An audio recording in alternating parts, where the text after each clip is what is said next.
Hi, my name's Drew, and I'm going to be walking you through the Aliner Classic 35th Anniversary Edition today. Straight up front here, we're going to go over the loading and unloading process here. Let me get these tow chain hooks sorted. As this coupler sits right now, there we go. So as this coupler sits right now in this upward position, that would be the unlocked position. So that means we're ready to load. So what that's going to mean for you is we're going to jack up this ram jack to about 3 inches above your ball and drop. We're going to center ourselves under the coupler. We're then going to lower that jack back down on top of that ball. Once we're fully seated on that ball, we're going to go ahead and lock this back. We know we're fully engaged and that locking mechanism is fully engaged on that ball when this little latch or lever is then locked in there. So once you are seated on there, just give it a pull in the upwards motion. Make sure you are in fact locked on. So once the weight is on the ball, you can go ahead and run this jack the rest of the way up. At that point, it's a good idea to go ahead and remove this wheel because this wheel is only meant to be in place while the unit is stationary. From there, we're going to go ahead and we're going to cross your tow chain hooks and hook those onto the receiver. We do want to make sure that these are crossed. It is state law in Texas, as well as it is also state law that these cannot make contact with the pavement at any given time. So those are going to be crossed underneath the coupler. Give it a nice little bed to rest on in the event that this were to come uncoupled. And then we're going to have your emergency breakaway cable, and that's going to be riding right next to those tow chains, and that's going to be on a separate third connection point on the receiver as well. So something like that, of course, you want to skate that line of having too much slack on these chains in emergency breakaway and not having enough. So you want to make sure you have enough to make your turns, but not too much that they're going to drag on the ground. We also have your 7-way plug here.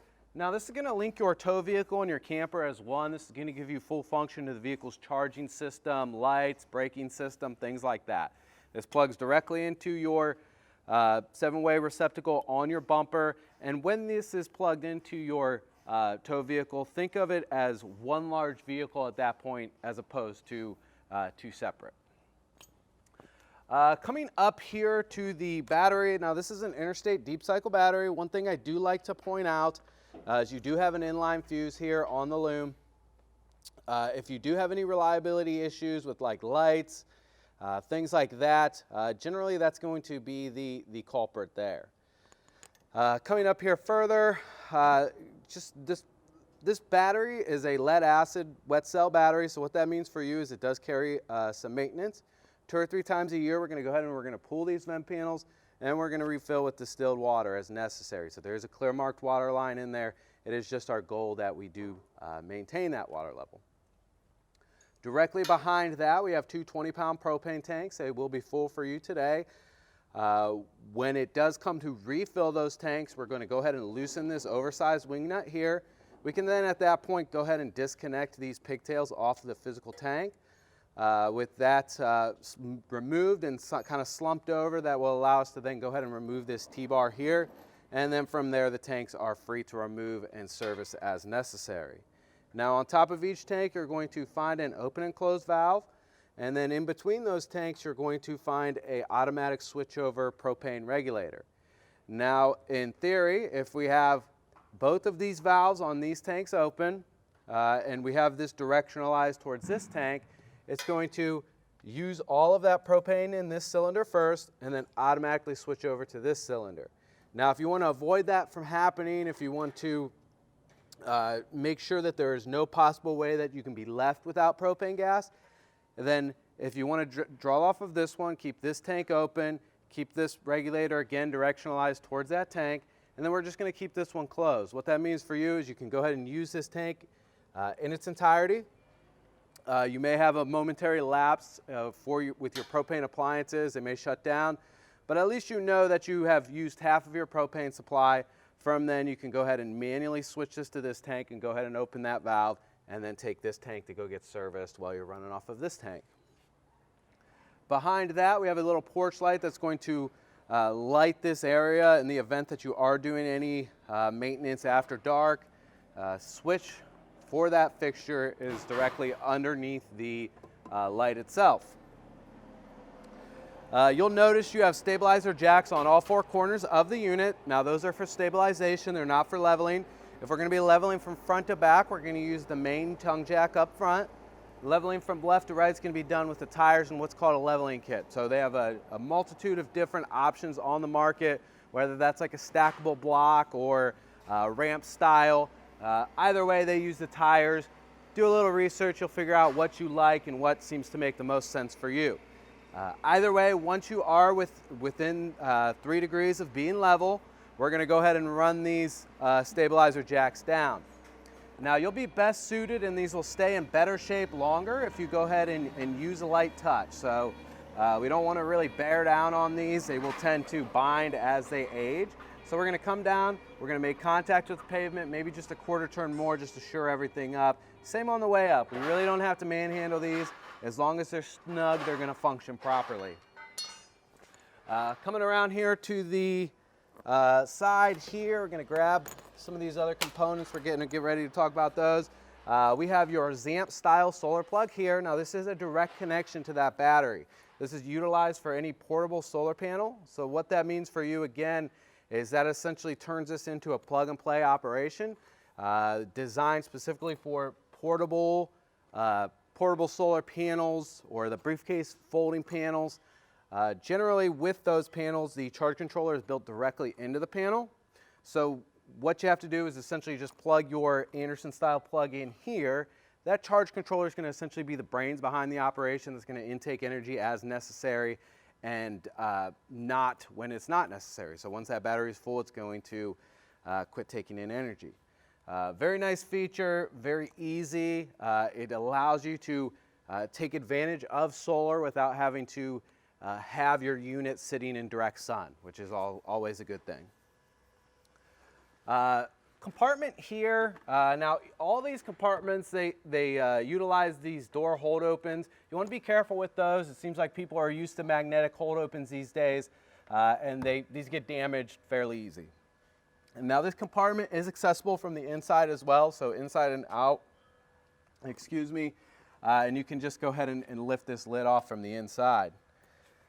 Also in this compartment, it's going to be easier to get eyes on it now, is you have a propane line in there. That's how we're going to hook up the cooktop on the inside. So as opposed to you know, taking those cushions off and removing the lid on the inside when we get in there, I'll reference it there on the inside so you know what we're talking about. But in the lid of that compartment lid, there's going to be a square cutout. You're going to go ahead and just fish the propane line through, and that's going to utilize a quick connect fitting. So with that quick connect fitting, you are going to slide the locking collar back.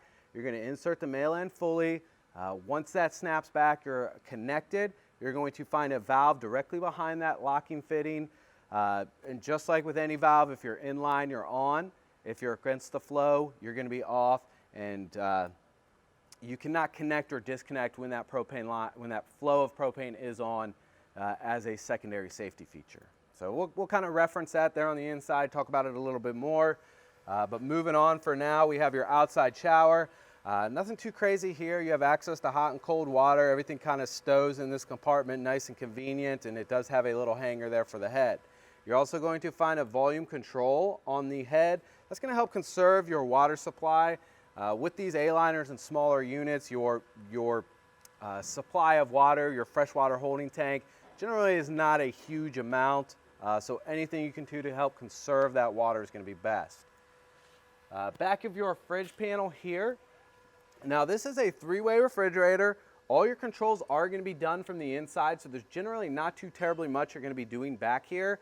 I recommend my customers to give it a visual inspection a couple times a year. Make sure nothing's gotten in, make sure nothing's nesting in there.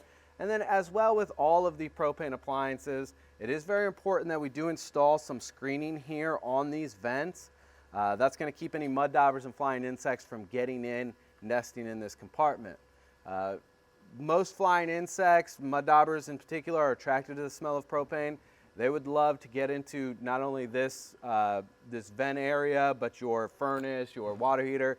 they want to get as deep within the appliance as they can, get as close as they can to that flow of propane. So very important that we do install bug screens on all of those propane burning appliances. Now these vents go on very easy. You have the tabs, so we're going to seat those tabs on the top first, and then we're going to line up the holes here, and these can be a little bit fumbly sometimes just to get everything seated properly. Once they kind of sit flush like that, you give it a quarter turn there on those locking tabs, and then go back to make sure it did actually lock on. That way you're not going to lose that when you go down the road. Directly beside that, we have your propane burning furnace here. Now this is the exhaust for that appliance. It is very important that we do let it exhaust. You're not going to want to restrict the flow. You're not going to want to put a lawn chair up in front of it. It does blow very hot air when it is on, so it is going to melt anything that you put in front of it. Also very important, again, we do need to protect this from the intrusion of mud daubers and flying insects, and we're going to use a bug screen to do so. So we're going to make sure that we do install those bug screens along the way. You have your drain outlet here on the underside. Now the way that A-liners are plumbed is with that kitchen sink. There is no gray water holding tank, so that plumbing literally transitions through the floor and then hits a right angle and comes out here to the side. Now this is a pretty standard fitting here. You can actually get a reducer for that. That'll reduce that down to a standard garden hose sized fitting. What that will allow you to do is route your wastewater away from your campground, or you can catch it in a bucket. You can do whatever makes sense for you. But again, keep in mind there are no holding tanks, so you will need to sort that out at some point. Tire pressure lug nuts here. Now these lug nuts have been torqued to 100 foot-pounds here in the shop. Manufacturer recommends a retorque procedure. That's going to include the first 15, 25, 50, and 100 miles of initial travel. We want to make sure we go ahead and go ahead and retorque those lug nuts down. Make sure they are in fact maintaining that 100 foot-pounds of torque. Manufacturer further recommends that at the start of each trip thereafter, we do want to go ahead and make sure those are maintaining that torque. Tire pressure is going to be 50 psi. Now that is the max tire pressure rating, not only stamped on the sidewall of the tire, but also on the axle rating and data tag here. If you ever have any questions about that, you can either, of course, look at the tire or look at the sticker. Now, we run trailer tires at the max tire pressure, so for you, keep in mind that we always want to have these tires at 50 psi. Moving on, we have a cable satellite inlet here. Now that's just a standard RG6 cable fitting that's going to pass through to the designated TV area of the camper. This is utilized for park cable services or aftermarket satellite packages. And again, this is just a pass-through connection. This would be the inlet, and the outlet is going to be at the TV. 30 amp 110 volt power supply here. Only plugs into the camper one way. So if we take a look at this plug, there is one L-shaped prong, and it is only going to make sense to plug it in one way. Now if we line up that L-shaped prong, it should plug straight in. We're going to give it an 1/8 inch turn to the right. That locks it in, and we're going to go ahead and screw down this secondary collar as well. Cord is 30 foot in length. Again, this is your cord, comes with the unit. Couple recommendations I generally make. Number one is going to be the addition of a 30 amp surge protector. It's truly the number one thing you can do to protect the expensive electronics in your unit here. Generally, those 30 amp surge protectors are going to plug directly into the power source at the pole, and then your cord and unit in line with that. If you have any questions about further selling points or how to use one of those surge protectors or any information at all, don't hesitate to give our parts department a call. They would be happy to educate you on the importance of a surge protector and how to use one. So with your purchase, we do include a 30 to 15 amp reducer. That's helpful if you want to run some low draw appliances, check the function of things here on the inside. You can do so on that 15 amp service. That's no problem. If you want to do more than that, like run the air conditioner, and that's a popular option on these smaller units, to run them exclusively on 15 amp service. It's a big selling point if you ask me. In this scenario though, if we do want to run this unit like that, we're going to want to upgrade this reducer to what they would call is a dog bone style reducer. So that just separates the, accomplishes the same thing, just separates it by 12 inches worth of cord. Problem being is with these kind of streamlined puck style reducers, if we overload them or stress them, they're not going to dissipate heat exceptionally well. Those dog bone style reducers are going to do a lot better in that application. So just a recommendation I make there. And we'll talk about the rest of this stuff here in just a moment. We're going to come down here and we're going to talk about your Suburban 6-gallon water heater. Now this water heater, again, 6-gallon capacity, runs on propane gas with 12 volt ignition. It is going to be auxiliary switched from the inside, so there's not going to be any pilot lights or anything that needs to be lit here on the appliance itself. And manufacturer has two very specific recommendations. Number one is going to be draining the water heater separate of the unit anytime it is going to be in storage for more than 7 days. And number two, since it will generally be empty when you start your trip, they want you to go ahead and prime it or feed 6 gallons of water to the unit before lighting it. Now, if we are going to go through that draining process, first of all, it's very important that we not only let it cool down, so make sure that you give this enough time to cool down, at least 3 or 4 hours. And then we're going to cut the flow of water into the appliance, and we're going to do that by, if we're running off your potable water here, we're just going to turn the water pump off. That's going to cut off that flow into the water heater. And if we're running on city water connection here, we're just going to turn the valve directly off at the spigot for your city water. So once there's no water flowing into the unit and it has cooled down to a working temperature, we can go ahead and depressurize it. You have a couple options when it does come to depressurizing it. You can of course use the automatic pressure relief valve there on the side of the unit.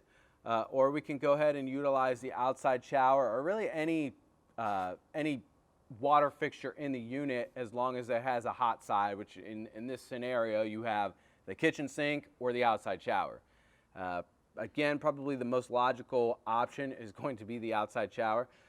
So what we're going to do is we're going to open up that hot side of the fixture, and it may bleed off a little bit of water, some excess pressure, and once that pressure has depleted, we are safe to go ahead and drain this.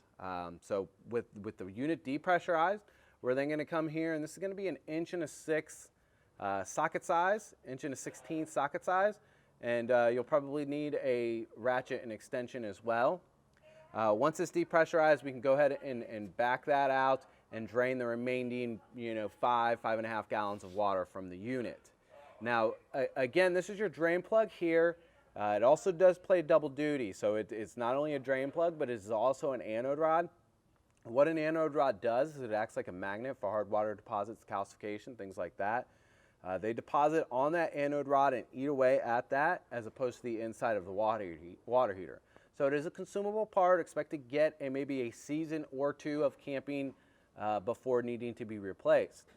You'll again be well aware of the condition of that water heater anode rod, because you'll be looking at it every time you drain the unit. Now when it does come to replace, you're going to replace your drain plug and your anode rod as one, so it is sold as one assembly. So we've drained our water heater. It's our next time going out. We do need to again prime it or feed 6 gallons of water to the appliance before utilizing it. So if we haven't already, we're going to put our anode rod back in. We may need to give it a few wraps of some Teflon tape to keep that watertight. Once we install that back into the appliance, we're then going to introduce the inflow of water to the unit. So again, if we're on the potable water side of things, we're going to turn on the water pump. If we are utilizing city water connection, we're going to turn on the spigot. Once we have water running into the unit, again, we're going to utilize the hot side of any fixture to feed water to the unit. We're going to turn the hot side of the spigot on, or the hot side of the fixture on. That flow is initially going to be very airy, very spitty, very unreliable. What's happening is it is physically pumping 6 gallons of water here before you actually see it at the fixture. So as that flow normalizes, that is really our indicator, our end-all be-all indicator that this unit has 6 gallons of water in it. We can go ahead and flip that propane switch on the inside and actually start heating our water. Other than that, again, going to sound like a broken record here, but we do need to protect these propane appliances from the intrusion of mud daubers and flying insects. You have some louvers here and some grating here. And we do just want to make sure we install some sort of screening material. So to close the lid, you're going to feed that nozzle there through, or that latch, whatever you want to call it, through. And this one's pretty stiff, so you got to really kind of grab a hold of that and pull it tight, and then rotate it, and you're locked on. Reference these just a few minutes ago when we talked about the water heater, but we'll go more in depth with them. This one here on the left, that's going to be your potable water. That's how we're going to fill that onboard water tank. You stick a garden hose directly in there, fill it up till it overflows. Once you're full, we're going to go ahead and cap it off. And again, just a reminder to go ahead and utilize this water, or this potable water. We are going to need to turn that onboard water pump on. That's going to draw that water up from the tank, bring it to the fixtures, make it usable. Now, city water is pressurized directly from the lines. More often than not, it is, believe it or not, over-pressurized. This unit is designed to have a working water pressure in between 40 and 75 psi. We do include a water pressure regulator for you today, but that does keep that water pressure in between 40 and 50 psi. Now, if you think that may not be enough water pressure for you, feel free to upgrade to an adjustable water pressure regulator or a high flow water pressure regulator. As long as it is kept under 75 psi, you should be in good shape. Now, with any water pressure regulator, it's going to hook directly to the spigot side of the hose. We're then going to hook our drinking water hose onto that. And then lastly, we are going to connect this to the camper by rotating that trailer bound connection. So pretty straightforward there. In the event that your water pressure regulator gets damaged, lost, stolen, whatever, definitely want to replace it before taking the unit out. Any place with an RV aisle is going to carry a water pressure regulator. Any Walmart should have a water pressure regulator. Definitely recommended to replace as necessary.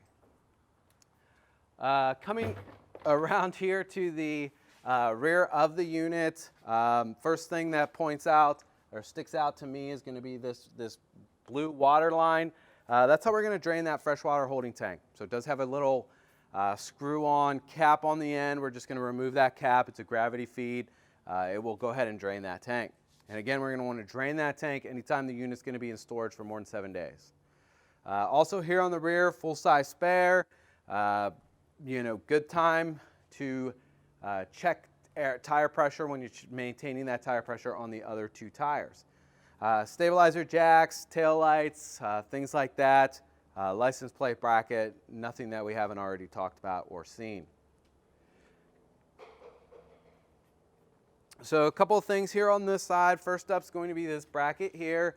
Now that is designed for you to take the inside camping stove cooktop, install it on this rail, and then you have a quick connect propane fitting here. Now this is going to operate the very same way the one on the inside does.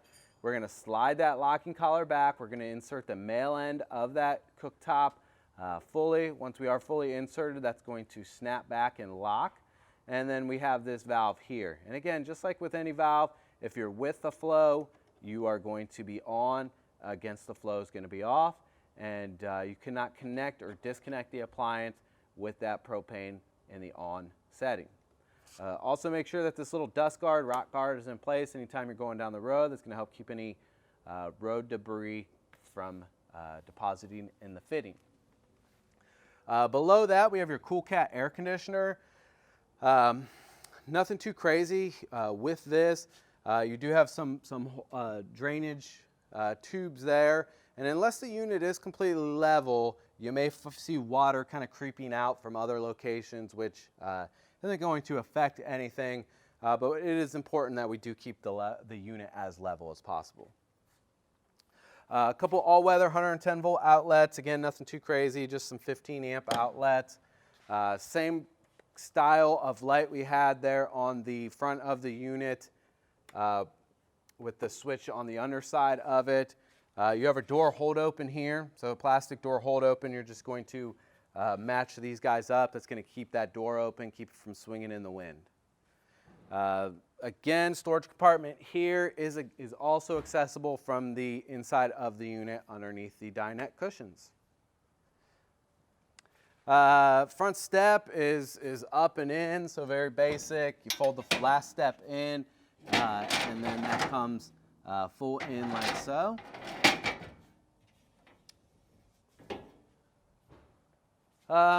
And that just about covers it here on the outside of the unit. We're going to hop inside. We're going to go over those features there on the inside, and then we're going to open this or close it down, open it back up, go over that stuff for you. So right here inside the entry door of the unit, we got a couple things going on.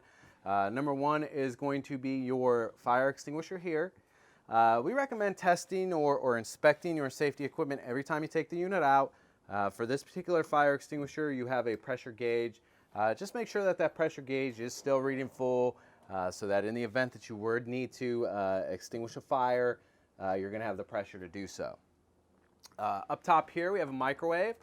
Standard run-of-the-mill microwave, has a turntable. Going to function very much like your microwave does at home, so nothing too crazy there.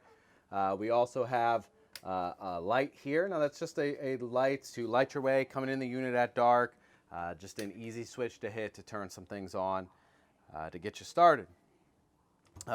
Cabinet door here, again, that leads into that compartment. That compartment's again accessible from the top here, and that is that same storage compartment we saw on the outside. So you have many options on how to access that. Coming into the dinette area, now this dinette is going to make a secondary sleeping area. That does that by removing the dinette table. So this is a standard pedestal style table, so the actual tabletop is going to be friction fit on there, so we just work that loose. We're going to put that off to the side for now.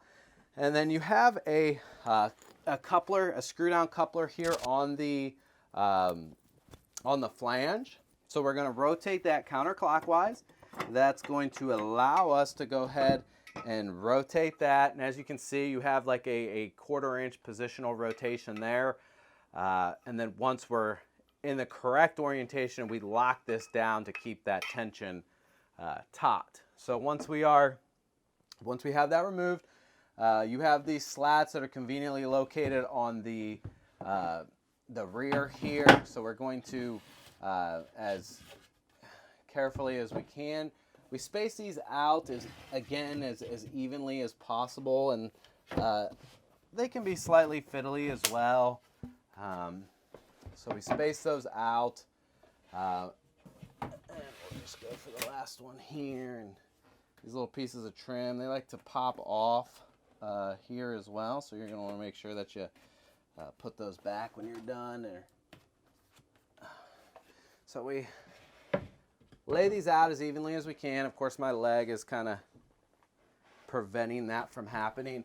And then we take these rear cushions here and we just fill those out. And voila, you got a secondary sleeping area there. From there, you know, just everything kind of in reverse. So I'm going to quickly kind of reset this so we can go ahead and move on.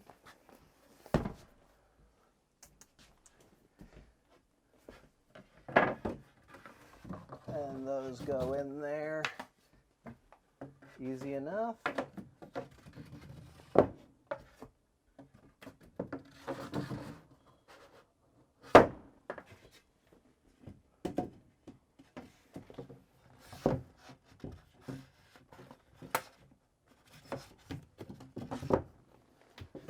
And lastly, we put this one in.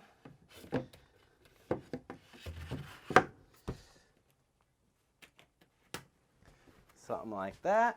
Then we take your pedestal table. We're going to line up the holes there properly. We're going to give it a turn that locks it in, and then we are going to screw this down to keep that from moving again. And once that's locked in, we then just put your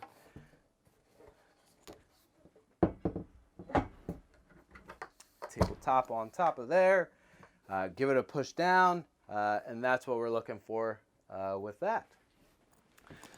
Kitchen area here, we're going to start out with your Dometic refrigerator. This has an on-off switch. It's going to be the first button on the display. Once you go ahead and push that button, it goes through like a boot up kind of procedure. These next two buttons are going to be used to switch through the sources. So this first one here is going to switch between auto, AC, and DC. So that just switches in between those two sources. And then this next one switches between either one of those sources and gas. So if we're in DC, it's going to go from DC to gas. If we're in AC, it's going to go from AC to gas. So that just turns on that gas. And there you go. Next up is going to be your check light. Now, if it encounters any problems in operation, if your AC voltage gets interrupted and you're running it on AC, it may illuminate that check light. If you're trying to light it on gas and it fails to light, it's going to also illuminate that check light. We have your temperature control here. You have a 1 through 5 modes. The higher the number, the colder it gets. So you have cold and coldest. Opening the fridge here, you know, nothing too crazy. You have a flip down ice box. Again, this is pretty kind of standard stuff here, very indicative of a dorm style mini fridge. Cooktop here. Now again, this whole thing can be removed outside, used in multiple locations, depending on what makes sense for you. So you open the lid, you have a little wind guard here that's going to especially help if you're operating the cooktop on the outside. Of course, you're going to need a good pairing with this. Is going to be a long stem barbecue lighter. There's no piezo igniter. There's no built-in igniter on the unit. So we turn this to light, and that's clearly marked there. And we're just going to take our long stem barbecue lighter and put our flame directly to the burner with this on light. Once it physically lights that burner, we can then choose the intensity of the flame by moving this left or right. Now again, we talked about how this connects. We showed that at the very beginning of the video, and we've talked about it multiple times. But the location of that quick connect, and this is the male end of that quick connect fitting, is underneath this compartment here, and there's a cutout in the lid to accommodate the running of the line there. Now when this unit is being put away, when we're lowering the roof panels down and the sidewalls, this can't ride here. So this either needs to be on the floor, stored in one of the storage compartments, wherever. It just cannot be here. The GFI outlet here, so that's a resettable outlet there. If you see that amber colored light, that means it needs to be reset. We're going to push that button dead center to do so. Below that, we have your blower motor there for your furnace. All your heat in the unit, and again, we talked about that is a propane burning 12-volt ignition furnace. All of your heat's going to come out from this vent here, which is going to be more than sufficient for the size of this unit. Water heater, water pump switches here. Water pump, again, that's how we're going to run the unit today. On is going to be up. On that switch, and then we have our water heater switch next to that. So that red light comes on with the switch. What that means is this red light is essentially your indicator on whether or not the water heater has lit. It may kick on and off while it goes through its lighting cycles, but ultimately if you come back 5 minutes later and that red light's still on, that means your water heater did not light. Multiple issues can cause that. Oftentimes either you're out of propane gas or you don't have the bottle turned on.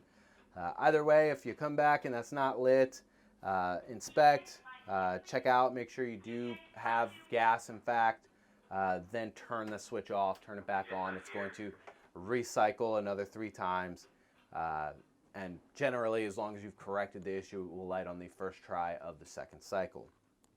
With that being said, your fixture is here. Down and out is going to be your cold water and then up and out is going to be your hot water. A little bit of air there in the system, which is normal. So up and out is hot, down and out is cold. And just get in the habit of, when you're done using this, when you are going to pack this up, let's go ahead and lay this flat here. That's going to keep this from inadvertently getting turned on or maybe poking up above the hinge line here. Above my head, we have your fantastic fan.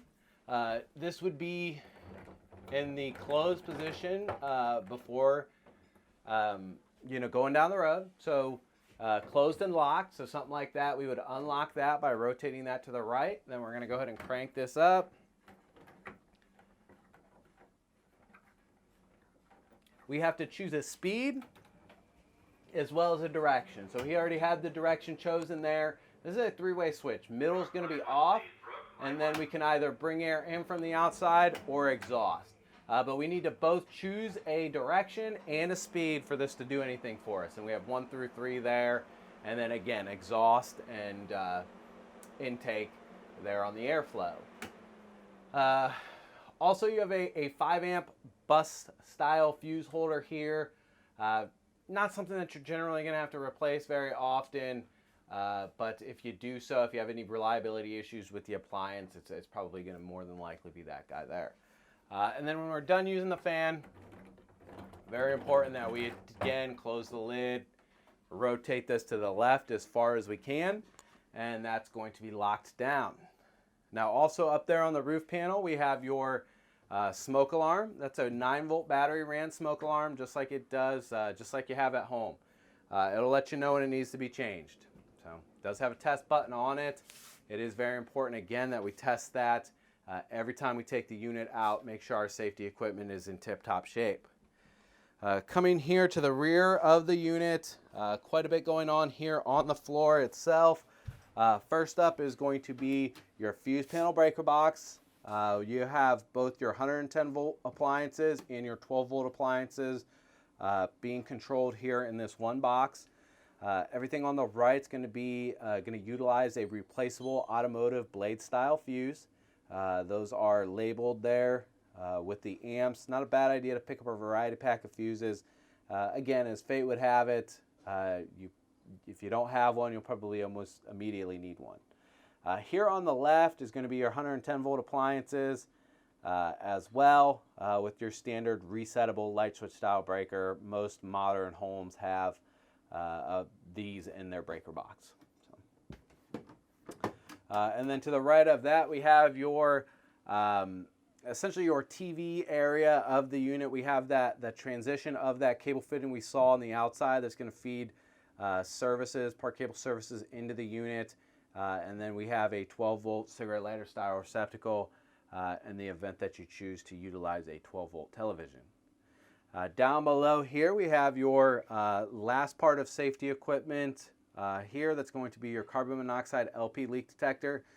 This particular appliance is wired into the 12 volt section of the camper. So what that means for you is there's no battery to change or anything like that.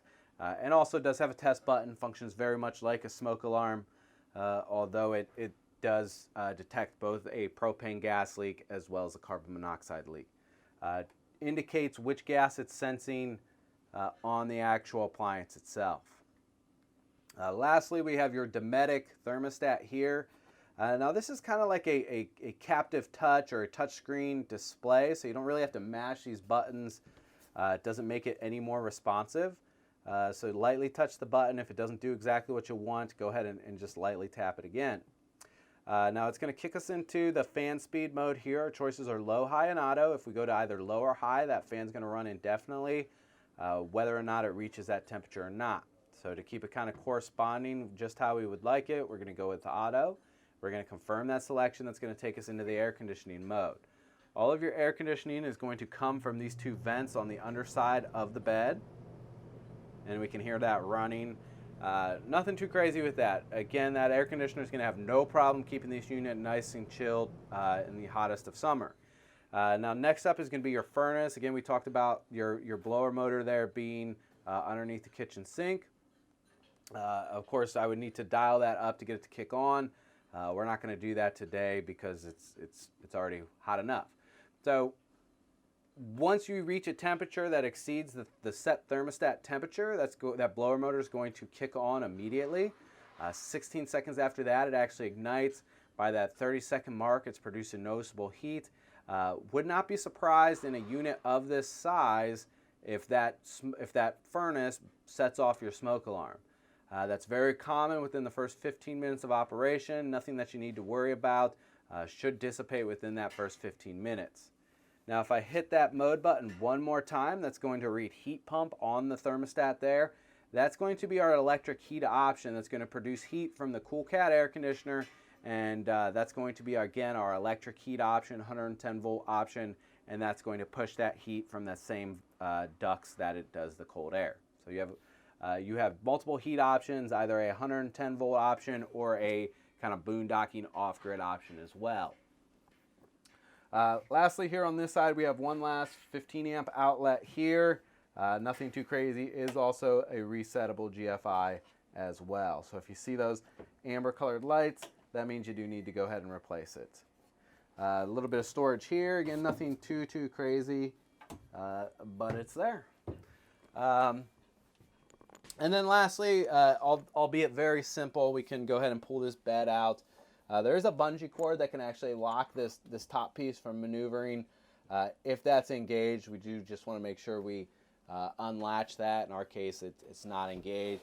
And then we just pull this bottom board out. Oh, move anything that's in the way first. Once that's all the way out, we can go ahead and just lay these cushions down, something like that.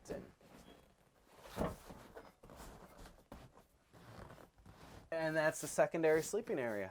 So that's pretty straightforward as well. Of course, just do the exact opposite to turn it back into a sofa, and that's, again, pretty straightforward. That just about covers it here in terms of features on the inside. We're going to do a quick run through of how to put the unit down, and then, of course, ultimately put it up as well. So we'll see you here in a minute. So first thing we got to do before we close things down is we got to make sure everything's in order. So what that includes here on the inside is you're going to turn off the lights if they've been on for a long time. Give them a few minutes to cool down. So we're going to shut off both of these lights. May get dark in here, so I might just leave those on just for a few minutes until we kind of get really into this so you can actually see me in here. For you, go ahead and turn them off. We're then going to take your cooktop, and again, we're just going to, in this scenario, put it down here on the floor. Anywhere below the hinge line is fine. Also, that recommendation for things to be below the hinge line goes for cushions as well. So again, make sure everything is below the hinge line. Tabletop is fine in that extended position. So from there, we put the dormers down first, and this is going to be, we're going to be running kind of in and out here at first. So we put the dormers down first. They have a latch on each side. And it goes without saying that these walls, all of these walls, even the large side walls here, they have nothing holding them up once you unlatch them. I like to stress that very importantly, because I have seen these dormers and seen these walls come down when people weren't putting them down properly and you know, hit somebody on the head. So keep that in mind, that you do have to be aware of what you're doing. Keep your hands on the wall panels to keep that from happening. So from there, we pull this handle here. That's going to kind of partially close that dormer. Ultimately, we need to latch it on the outside. Before we do that, I'm going to do the same thing over here.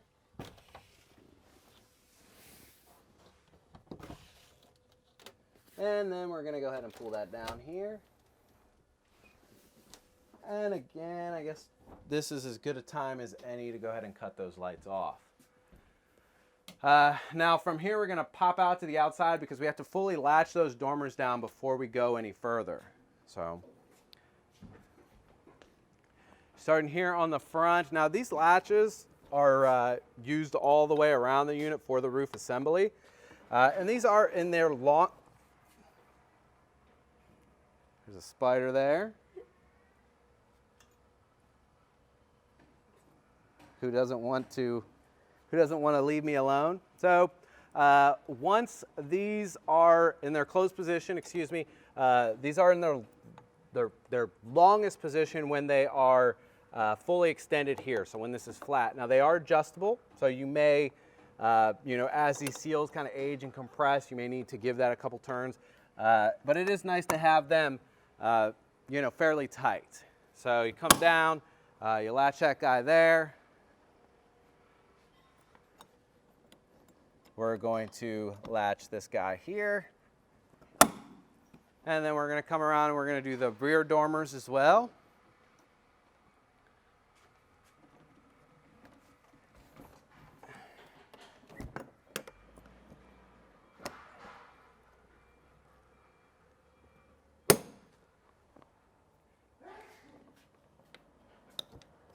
And then we're going to hop back on the inside and kind of finish putting these wall panels down. So here on the inside, now the driver's side wall is always the first to come down. It can only be put away one way, and that is with the driver's side wall first. Now once I put the driver's side wall down, it can be hard to reach this back latch on the passenger side wall. So what I have gotten in the habit of doing, and I encourage you to do so as well, is go ahead and undo both of these rear latches first. Now from there, I'm going to hop on over to this side and I'm going to undo this latch. Now again, once I undo that latch, this wall is ready to come down. There's nothing holding that up other than me. So we slightly put that down there, and then we got to put this wall down first. Before this wall can be put down, we have to go ahead and separate the door panels here. And in this case, we're going to go ahead and shut this window.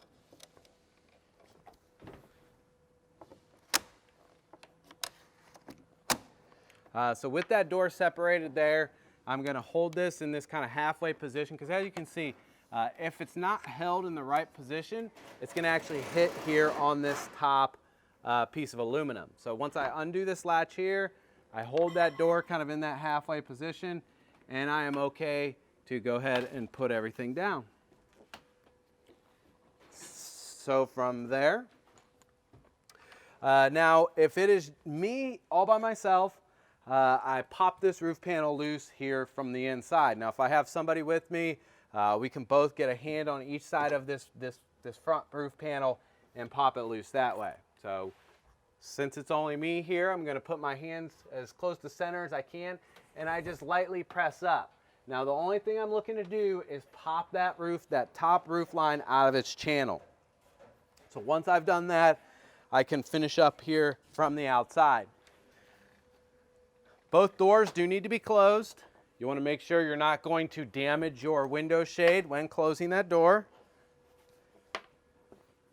And I do not really like how that lays when it's rolled up like that. So in this scenario, we're going to go ahead and snap that down to keep that from bunching there on the door. So keep that nice. That's going to lay a little bit better there.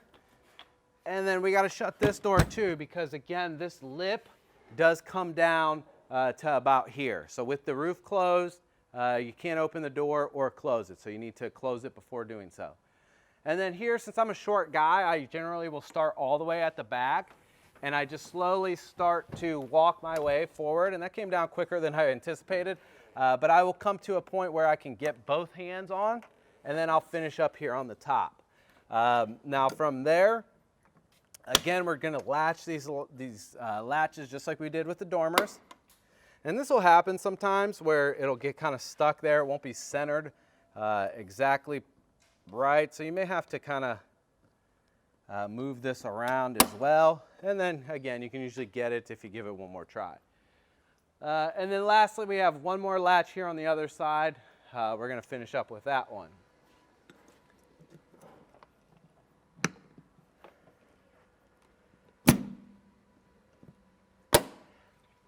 And that's it. So that's how you close it up. Now when we go ahead and we extend it, we're going to utilize the high wind kit here.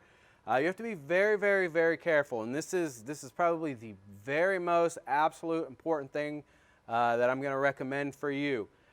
Important enough that they give you these big yellow stickers here on each side of the unit. You have to be very careful when you're erecting any A-liner in high winds. I'll kind of talk about why you have to be careful as you're seeing it kind of happen, but we are pretty vulnerable when we are putting this thing up. So we're going to start out by unlatching the roof panels. We're going to do that on both sides. And you can see you have a high wind bar on each side. Now this gives you a handle, something to hold on to keep that roof panel from getting away from you.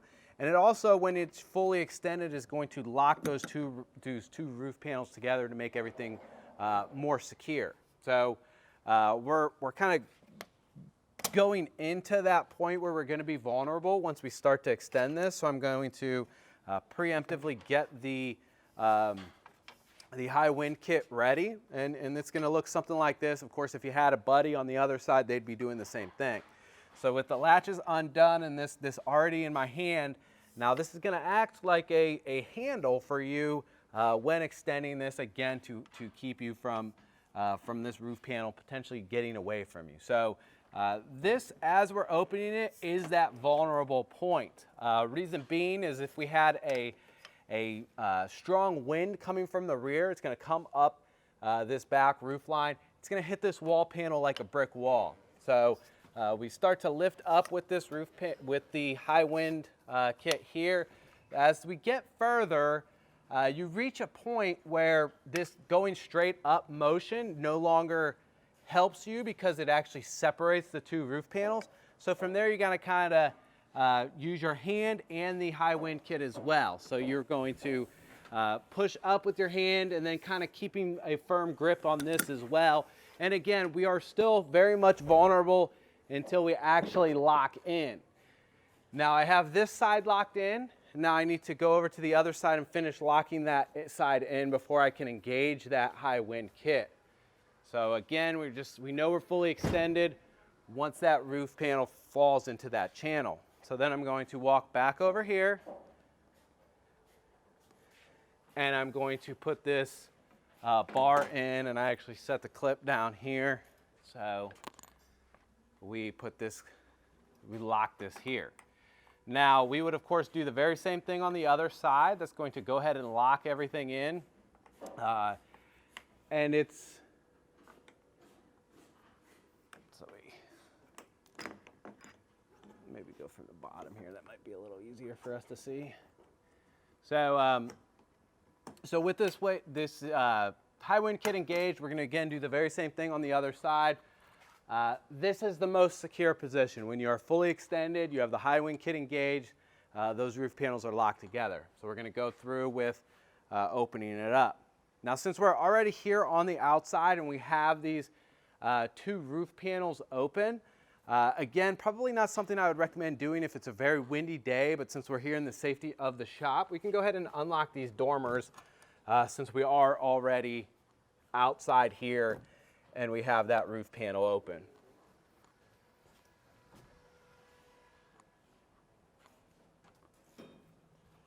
Again, not something I would really recommend doing if you are having, if it's a gusty day or something like that.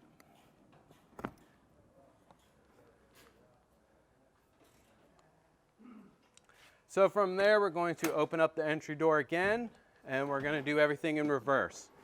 So I'm going to start with the passenger side roof panel here. I'm going to go ahead and lift that up, again paying special attention that that entry door is going to clear that aluminum lip there. And from there, I'm going to engage these latches. Now if we can get a shot on these latches, these can be slightly problematic when you're trying to put it up. Reason being is because of course we're trying to compress some seals here. So what I do is I use the palm of my hand and I kind of put that as close to that as I can and just give it a little bit of a pressure there with my left hand while rotating it with my right hand. So that locks that in. Of course from there we would go ahead and lock the two roof panels together.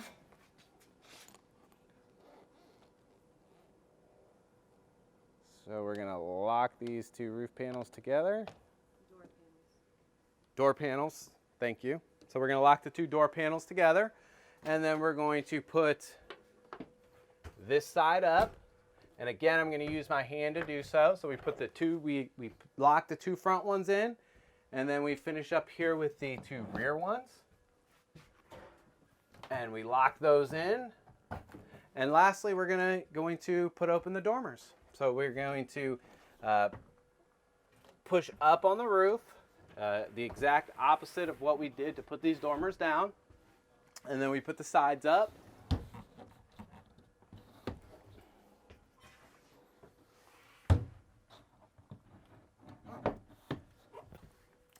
Do this very same thing for the rear here.